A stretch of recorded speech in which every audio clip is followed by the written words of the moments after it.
இப்போ நான் தனுசா இருந்தா எனக்கு எவ்வளோ அறிவு இருக்கோ எனக்கு ஜோதிடத்துல என்கிட்ட குரு சும்மா வந்து சிஷ்யர் அப்படின்னு வந்து சும்மா வந்து எனக்கு ஹெல்ப் பண்ணுங்கன்னு கேட்டா நான் மொத்தத்தையும் சொல்லி கொடுத்துருவேன். இலைமறைவு காய்மறைவு எல்லாம் கிடையாது. எதையும் நான் ஹைட் பண்ணிலாம் சொல்லி தர மாட்டேன், மொத்தத்தையும் சொல்லி கொடுப்பேன். இந்த மாதிரி ஒரு நல்ல குணம் தனுசுக்கு உண்டு.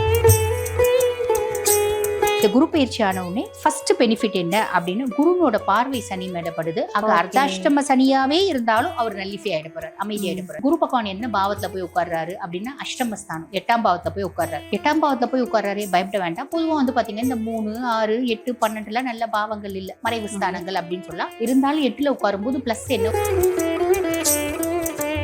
பொதுவா இவங்களுக்கு வந்து பாத்தீங்கன்னா 1 மற்றும் 4க்கு அதிபன். இவங்க சுயஸ்தானத்துக்கும் குரு பகவான் தான் அதிபன், சுகஸ்தானத்துக்கும் அவன் தான் அதிபன். சுகஸ்தானாதிபதி 2ஆம் பாவத்தை பாக்குறேன், சுகஸ்தானாதிபதி சுகஸ்தானத்தை பாக்குறேன். கண்டிப்பா உன்னோட கம்ஃபர்ட் அதிகமாகும். நான் வந்து பெரும்பாலான தனுசு ராசி என்பவர்கள் கிட்ட சிவனை வழிபாடு பண்ணுங்க அப்படின்னு சொல்லுவோம். அவங்க என்ன காரணமும் தெரியலமா சிவனை வழிபாடு பண்றது இல்ல. ஆனா நான் ஒவ்வொரு பதிவுலையும் சொல்லுவேன், சிவனை வழிபாடு பண்றாங்க அப்படின்னா கண்டிப்பா மேன்மை அப்படின்றது உறுதி.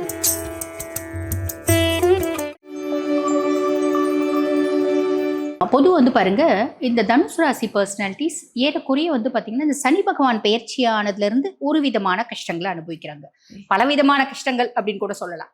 எப்படி அப்படின்னா, நான் வந்து பாருங்க என்னை கடனை கேட்ட இடத்துல நான் வந்து பாத்தீங்கன்னா என்னை கடன் கேட்டு வந்தாங்க. அது உறவு இல்ல நட்பு ஏதோ ஒண்ணு, ஆபீஸ்ல வேலை செய்யறவங்க கூலிக்கு கடன் கேட்டாங்க, ரொம்ப அர்ஜென்ட்னு சொன்னாங்க. பாவம் பார்த்து கடன் கொடுத்தேன்.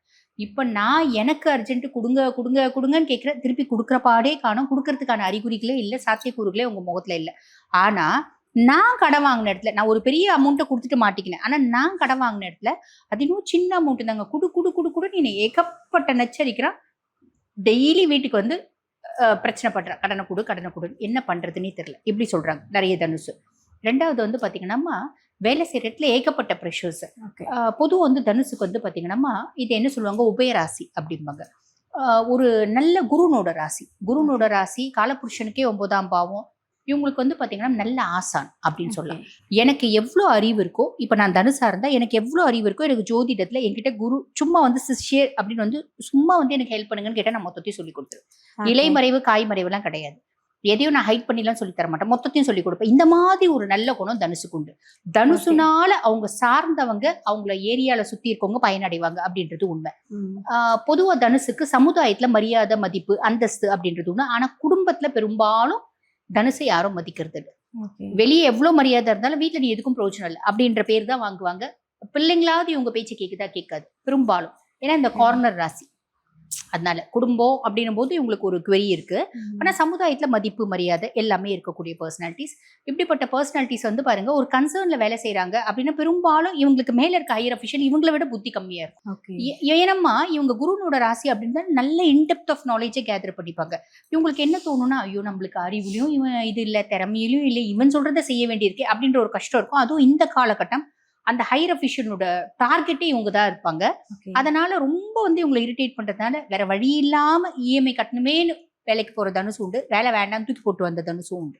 ஸோ இது சார்ந்த பிரச்சனைகள் இவங்க அனுபவிக்கிறாங்க. குடும்பத்துல ஆல்ரெடி குழப்பம், இந்த காலகட்டம் குழப்பம் இன்னும் ஜாஸ்தியா இருக்கு. தன்னோட லைஃப் பார்ட்னர் மூலியமாவும் குழந்தைங்க மூலியமாவும் குழப்பம் ஜாஸ்தி இருக்கு அப்படின்னு சொல்லலாம். சமுதாயத்துல யார் என்னால பயனடைஞ்சாங்களோ அவங்களே வந்து பாத்தீங்கன்னா என்ன முதுகுல குத்துறாங்க. இது எப்படி நம்ம தீட்டின மரத்துலேயே கூறு பாய்வாங்க பாத்தீங்களா, நல்லா வந்து ஒரு கத்தி வச்சு தேய்ப்பாங்க, ஷேர் பண்ணுவாங்க, அதுலயே இது நல்லா வெட்டுதா அப்படின்னு அதையே வந்து வெட்டி பார்ப்பாங்க. இது மனுஷனோட கோணம். அந்த மாதிரி நிறைய பேர் இவங்களை டார்கெட் பண்றாங்க.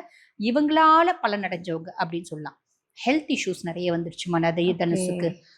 ஆல்ரெடி இருக்க உபாதைகள் வந்து ஃபிளக்சுவேட் ஆகிறதும் உண்டு, புதுசா ஹெல்த் இஷ்யூஸ் வந்திருக்கிறதும் உண்டு. ஆக இந்த மாதிரி 5 விஷயத்துல தனுசு கஷ்டப்படுது அப்படின்னா இந்த குரு பயிற்சி ஆன உடனே ஃபர்ஸ்ட் பெனிஃபிட் என்ன அப்படின்னு, குருனோட பார்வை சனி மேடப்படுது. அங்க அர்த்தாஷ்டம சனியாவே இருந்தாலும் அவர் நல்லிஃபை ஆயிட போறாரு, அமைதி ஆயிட போறாரு. இது ஒரு ஃபர்ஸ்ட் பிளஸ். அதுக்கப்புறம் குரு பகவான் என்ன பாவத்துல போய் உட்கார்றாரு அப்படின்னா அஷ்டமஸ்தானம் 8ஆம் பாவத்துல போய் உட்கார்றாரு. 8ஆம் பாவத்துல போய் உட்கார்றாரு, பயப்பட வேண்டாம். பொதுவா வந்து பாத்தீங்கன்னா இந்த 3, 6, 8, 12 எல்லாம் நல்ல பாவங்கள் இல்ல, மறைவு ஸ்தானங்கள் அப்படின்னு சொல்லலாம். இருந்தாலும் 8ல உட்காரும் போது பிளஸ் என்ன, உச்சம் பெற்று உட்காரு, திடீர் மாற்றம், திடீர் அதிர்ஷ்டம், திடீர் தன பிராப்தி அப்படின்றது உண்டு. மைனஸ் என்ன, சேர்க்கையில கவனம் வேணும், ஆரோக்கியத்துல கவனம் வேணும், மரபு வழி சொத்துக்கள் இருக்கு அப்படின்னா கவனம் வேணும். இந்த அக்கல்ட் சயின்ஸ் எல்லாம் படிக்கிறதுக்கு, இந்த ஆன்மீகத்திலே அமானுஷ ஆன்மீகம் எல்லாம் கத்துக்கிறதுக்கு, இந்த ரிசர்ச் ஓரியன்டா படிக்கிறதுக்கு இதெல்லாம் நாட்டம் இருக்கும். பட் சேர்க்கையில எல்லாம் கவனம் வேணும். ஹிடன் சீக்ரசிஸ், ரிலேஷன்ஷிப்ஸ்லாம் இருக்கு அப்படின்னா அதுல கவனம் வேணும். இல்லைன்னா இந்த காலகட்டத்துல வரத்துக்கான வாய்ப்பு அப்படின்றது உண்டு. புரியுதுங்களா? ஆனா பார்வையெல்லாம் சூப்பரா இருக்கு. Okay. 2ஆம் பாவத்தை பாக்குறாரு. குடும்பத்துல நிம்மதி, சந்தோஷம், பண நடமாட்டம் எல்லாமே இருக்கும். ஏன்னா தனக்காரகன் தனஸ்தானத்தை பாக்குறோம். புரியுதுங்களா? பொதுவா இவங்களுக்கு வந்து பாத்தீங்கன்னா 1 மற்றும் 4க்கு அதிபன். இவங்க சுயஸ்தானத்துக்கும் குரு பகவான் தான் அதிபன், சுகஸ்தானத்துக்கும் அவன் தான் அதிபன். சுகஸ்தானாதிபதி 2ஆம் பாவத்தை பாக்குறாரு. சுகஸ்தானாதிபதி சுகஸ்தானத்தை பாக்குறாரு. கண்டிப்பா உன்னோட கம்ஃபர்ட் அதிகமாகும். நீ கவலைப்பட வேண்டாம். 8ல குரு இருக்கேன்னு பயப்படாத. பார்வை பலம் அப்படின்றது ஜாஸ்தி இருக்கு. 12ஆம் பாவத்தை பாக்குறேன். சுப விரயம் அப்படின்றது நடக்கும். இது எல்லாமே பிளஸ். ஓகே, பணம் வரப்போகுது, லாபம் வரப்போகுது, சுப விரயங்களும் நிறைய நடக்க போகுது. சேர்க்கையில மட்டும் ரொம்ப கவனமா இருக்கணும்னு சொல்லிட்டீங்க. ஓகே, தனுஷ் ராசி வந்து இந்த விஷயத்த மட்டும் எகெயின் ரிப்பீட் பண்ணிடக்கூடாது, இல்ல இந்த விஷயத்த மட்டும் குரு பேஜ் டைம்ல அவங்க பண்ணவே கூடாதுன்னா என்ன விஷயம்? பொதுவாக வந்து பாத்தீங்கன்னா ராகு வந்து 3ஆம் பாவத்துல இருக்கான். அப்ப நம்ம என்ன பண்ணுவோம் அப்படின்னா, நம்ம முயற்சி எடுக்கிறது ரொம்ப தீவிரமா முயற்சி எடுப்போம். ஓகே, இது நல்ல விஷயத்துல எடுக்க மாட்டோம். சம்பந்தமே இல்லாம ஒரு தப்பான விஷயத்துல எடுப்போம். இப்போ ஒரு வயசு புள்ள இருக்குன்னு வச்சுக்கோங்களேன். ஒரு பையன் இருக்கான், ஒரு பொண்ணு இந்த காலகட்டத்துல ரொம்ப சின்சியரா லவ் பண்ணுவான். அந்த பொண்ணு எந்த விதத்தையும் இவங்க குடும்பத்துக்கு ஒத்து வராது. குடும்பம் 2வதுமா, இவனுக்கே ஒத்து வராது. எல்லா விதத்திலயும் இவனை சீட் பண்றதுக்காகவே இந்த பையன் கூட பழகும். இந்த பையன் அதை தெரிஞ்சும் அவ மாறிடுவா அப்படின்ற மாதிரி அவளுக்காகவே இவளோட டைம், எனர்ஜி, அப்பா அம்மாவை தூக்கி போடுறது எல்லாம் பண்ணிட்டு அந்த பிள்ளை பின்னாடி போயிட்டு அந்த பிள்ளை வேணான்னு இவனை தூக்கி போடுவா. இந்த மாதிரி நடக்கிறதுக்கான வழியும் வாய்ப்பும் உண்டு. அப்ப சம்பந்தமே இல்லாம ஒரு விஷயத்துல நீங்க முயற்சி பண்ணி உங்களோட எனர்ஜி, டைம், பணத்தை விரயமாக்குறதுக்கான வாய்ப்பு உண்டு. ஆக ஒரு விஷயத்த நீங்க ஸ்ட்ராங்கா முயற்சி பண்றீங்க அப்படின்னா உங்களுக்கு அது தேவைதானா, இது பாசிபிலிட்டிஸ் இருக்கா, இது நம்மளுக்கு நல்லதா கெட்டதை அனலைஸ் பண்ணிட்டு நல்லது பண்றது நல்லது. இந்த விஷயத்துல ரொம்ப கவனம் வேணும். அப்படி தப்பான விஷயத்த நீங்க பண்ணிட்டீங்கன்னா திரும்பி கண்டிப்பா இந்த விஷயத்தை நீங்க செய்யக்கூடாது. ஓகே, தவறான முடிவு மட்டும் எடுத்துறவே கூடாது. சரியா தவறான ஆராய்ஞ்சு எடுக்கணும் அப்படின்ட்டு ரொம்ப அழகா சொல்லிருக்கீங்க. சுகமா. தனுஷ் ராசி என்பர்களுக்கு வந்து குரு பகவான் இந்த விஷயத்த கட்டாயம் நடத்தி வச்சுட்டு போவார், கொடுத்தே தீர்வார் அப்படின்னா என்ன விஷயம்? பொதுவா இந்த ரிசர்ச் ஓரியன்ட் ஸ்டடீஸ் எல்லாம் படிக்கணும்னு பிள்ளைங்க ஆசைப்படுதுன்னு பாத்தீங்கன்னா சாலிடா படிச்சுடுவாங்க. சூப்பர். அக்கல்ட் சயின்ஸ் படிக்கணும்னு நினைக்கிறவங்க சாலிடா படிப்பாங்க.